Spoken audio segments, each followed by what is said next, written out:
So the origin goes way back to Lyme, Connecticut. Children started developing arthritis in alarming rates.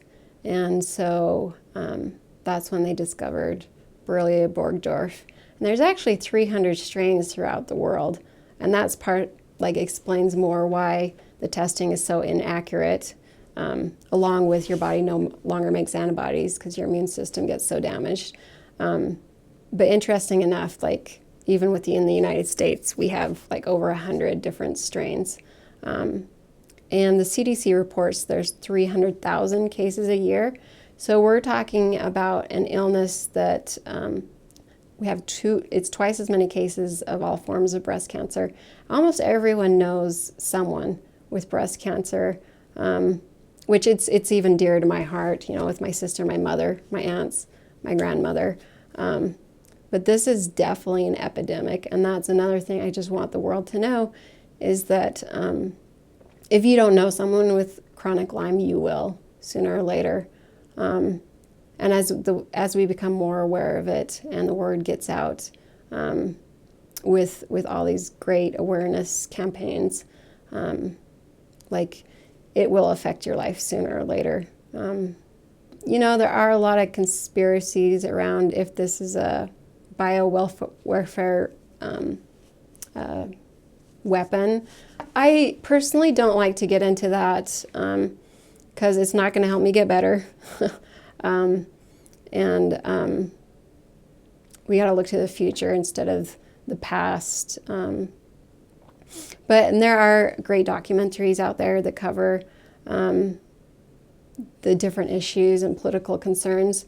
Probably the number one video to watch if you have a family member suffering or if you want to learn more about it, it's called Under Our Skin. It's a great documentary.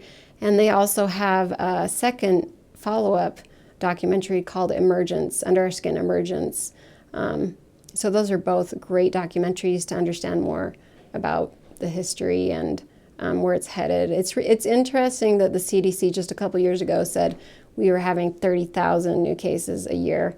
And then when they started coming out with vaccine information, that's when they said, okay, this is 300,000. And that's probably a very, very, very low estimate. Some doctors anticipate it's at least 500,000 new cases every year, because not all of them are recorded with the CDC. It's hard because as soon as we hear the word conspiracy, we think of people who put on metal hats and look for UFOs and things like that. So that's why I hate to research it too much. But there's an island off of Lyme, Connecticut that was doing military research. And so that they believe that the bacteria, that's where it originally came from. And mycoplasma, which is a co-infection to Lyme disease. There's another documentary that I can't remember the name of. And that's another thing with Lyme. Our brains are so foggy. Sometimes I feel like I am just dumb as a rock, and it's because our brain is flooded with bacteria and toxins. I haven't researched a lot into it, but a doctor had to be really careful because of the backlash. But it was believed that mycoplasma was released into a prison, and all of a sudden all these people, and it kind of goes along with the Gulf War syndrome, is it?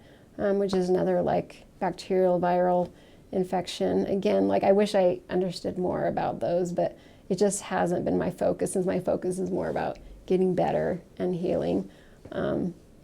I think, I grew up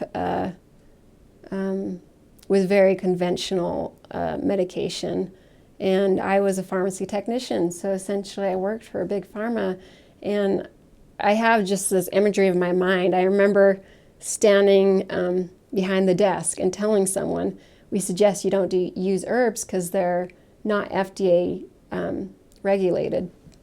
And now I just have to apologize to the universe because with a chronic illness, sometimes conventional medicine just doesn't work. So you have to look at the alternatives, or it's just pure stubbornness to not look at all the options. And I think we have to use all the tools we have. We need to, Heavenly Father has given us really good antibiotics, and he's given us great herbs. So I think, in my opinion, you use all the tools you can to finding healing.